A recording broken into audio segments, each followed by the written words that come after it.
Small Italian micro brand Out of Order have created a niche for themselves within the micro brand space. They create watches that look patinaed. They do this through a special process that they treat their bracelets, their dials, and their case with. Today we're taking a look at one of their GMTs. It's called the Rosso Rubino. That means it's getting a red dial and a special treatment on that case and the bracelet. So let's flip the camera and take a look at a watch that is already patinaed for you, the Out of Order Rosso Rubino GMT.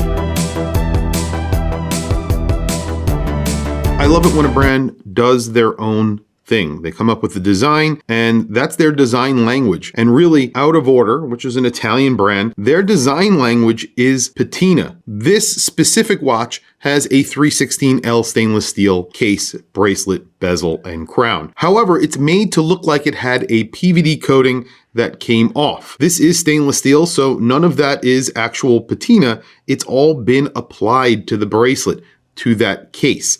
And you could see when you're turning it on its side, there's different patinas that they've recreated. Looking at the dial also, you're getting that same patinaed look. It's an aged dialer made to look aged dial. The indices, those are all filled with lume, and they're actually pretty bright. The hands as well. Almost looks like it's a rusted dial that's been painted over, is the best way that I could describe it.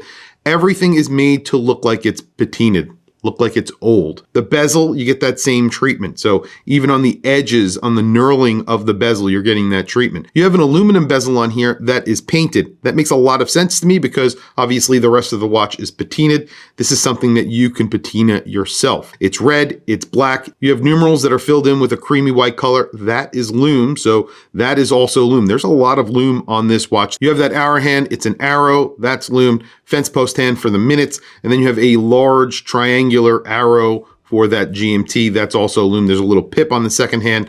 That is lumed as well. So lots of lume going into the dial. Lots of details on this watch. You really need to look at all the little details on here. They are pretty incredible, and a lot of work goes into this. Now, it's one of those things you're either going to love or you're going to hate. It's just one of those things. It's somewhat polarizing of a look. A lot of people want to make their own patina on their watch. Some people like the patinaed look. Some people like me, who I like creamy colored lume, old radium. Makes a lot of sense to me because I really like that color. New lume will never get to that color, so that's the reason why I like old radium. So this is basically an old radium watch. It's made to look completely patinaed throughout the whole entire watch. There's a date at the 3 o'clock, which they didn't color match. So I think that's probably one of the first issues that I would have with this watch design wise. I'll show you the other in just a few seconds.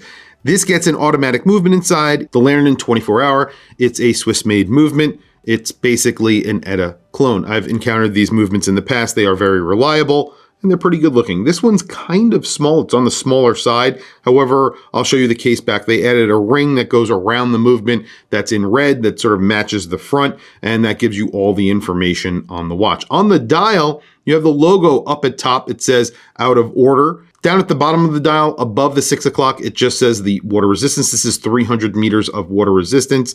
And then above that, it says damaged in Italy. And then right above that, it says Automatico GMT. So there's a lot of information on the dial. Everything that's written on the dial is in the same color as the dial. So literally, if you don't have a loop or if you don't look really closely, you won't see all of that information on the dial. So I actually like that. It's also embossed into the dial. So depending on the angle, you might see it, but you really won't notice it if you're not looking for it. This is a 39.9 millimeter watch is what I measured with my calipers at the bezel. That's not including those crown guards. You have a very large crown at 7.3 millimeters. It's on the thicker side at almost 14 millimeters. I measured 13.9 millimeters, but you are getting a display case back, which is sapphire. It is a GMT and it's automatic. So 14 millimeters is in the neighborhood. It's just under 14 millimeters, so that's not terrible. The lug to lug is around 47 millimeters. And then on the bracelet, it's in the 50s. So it's around 53 millimeters because you do get male end links. Bezel action on here is pretty good. You do have a flat sapphire crystal. I do want to mention that with AR coating. Sounds pretty good, feels really nice. Just a really nice bezel. I think they did a really good job with design. I would say that the dial is a little bit dark. Now, it's going to be part of the look of this watch. Some people may not like that, and some people will. Again, because you're getting black lume on the dial on those indices, and there's creamy patinaed lume as well. So it is pretty bright considering all of that. But again, it's going to be polarizing. Some people will not like that. And there's the bracelet. It's somewhat of a standard bracelet that obviously gets that treatment, that aging treatment. You do get a very standard Microbrand buckle on here. You do have about 4 or 5 positions of micro adjust. I would like to see at this price point something with on-the-fly micro adjust in a bracelet like this. It would make a lot more sense to me because of the price. There is a lot of other things going into this watch that probably make it expensive, but I think at this price point you should have on-the-fly micro adjustability. On my wrist today, I have the Bel Canto. This is the Bel Canto blue, the original blue that they came out with. I love this watch. It's just so cool. And I think they are still selling for a big premium on places like eBay, but I haven't checked in a while. I'll probably never sell this watch unless I fall onto very hard times. But let's listen to the chime.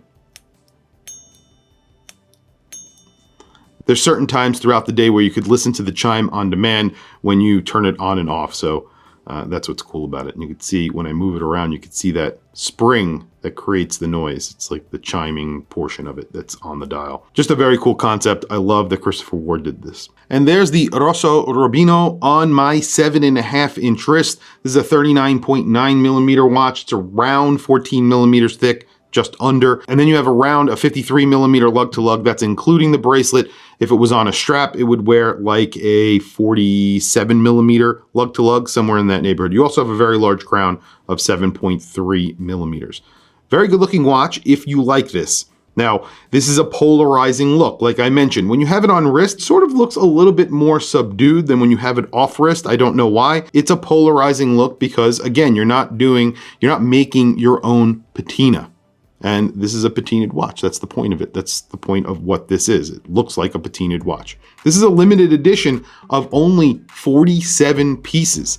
So very, very little number of these being made. So they are pretty rare. They make lots of watches. They make lots of collaborations. They make watches that aren't as crazy as this. This is probably one of their watches that is a little bit more extreme compared to some of their others. So if you're interested in their watches, definitely check out their website. They have some really good looking watches on their website that are a little bit less patinaed. So definitely check out their website. The price on this is around $1,050. It's somewhere in that neighborhood, $1,030, $1,050, depending on the exchange rate. And like I was saying, the only thing that I would ask for at this price point is on-the-fly micro adjustability, because I think at this price, that's something that should be included. Other than that, the other little complaint that I would have is the date, because you have that date at the 3 o'clock that is not color matched to the dial or a color match to the indices, maybe a black with a white background. That would make a lot more sense to me,